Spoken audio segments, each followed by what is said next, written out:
ஆண்டவராகிய இயேசு கிறிஸ்துவின் நாமத்தினாலே உங்கள் யாவருக்கும் என் அன்பின் வாழ்த்துக்கள். இன்றைக்கான தேவனுடைய வார்த்தை, பரிசுத்த ஆவியே பேசுகிறவர்.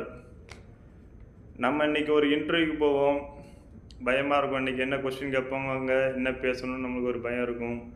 நான் மேலதிகாரி வேலை செய்கிற இடத்தில் என்ன கேட்பாங்க, என்ன பேசுவது, நமக்கு ஒரு பயம் இருக்கும். இப்படி அநேக இடங்களில் நாம் என்ன பேச வேண்டும் நாம் பயந்து கொண்டிருப்போம். பரிசுத்த ஆவியானவரே நமக்குள்ளே இருந்து பேசுவார். அதனால் நம்ம தினமும் ஜெபிப்போம். தேவன் நம்ம மூலியமாக பெரிய காரியங்களை செய்வார். வாங்கள் விசுவாசத்துடன் இன்றைக்கான தேவனுடைய வார்த்தையை கேளுங்கள். பரிசுத்த ஆவியே பேசுகிறவர். அவர்கள் உங்களை கொண்டு போய் ஒப்பு கொடுக்கும்போது நீங்கள் என்ன பேசுவோம் என்று முன்னதாக கவலைப்படாமலும் சிந்தியாமலும் இருங்கள்.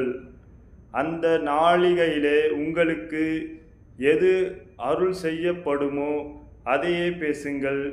ஏனெனில் பேசுகிறவர்கள் நீங்கள் அல்ல, பரிசுத்த ஆவியே பேசுகிறவர். மார்க்கு 13ஆம் அதிகாரம் 11ஆம் வசனம். இன்றைய வார்த்தையின்படி நாளைக்கு நாம் என்ன பேசுவோம் என்று கவலைப்படாமலும் இருங்கள், சிந்திக்காமலும் இருங்கள்.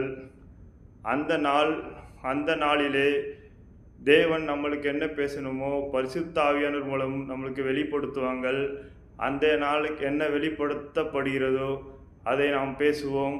இன்றைய தேவனுடைய வார்த்தையை முழுமையாக பார்த்த கேட்ட உங்கள் யாவரையும் தேவன் ஆசீர்வதித்து பெருக செய்வார். தேங்க்யூ. God bless you.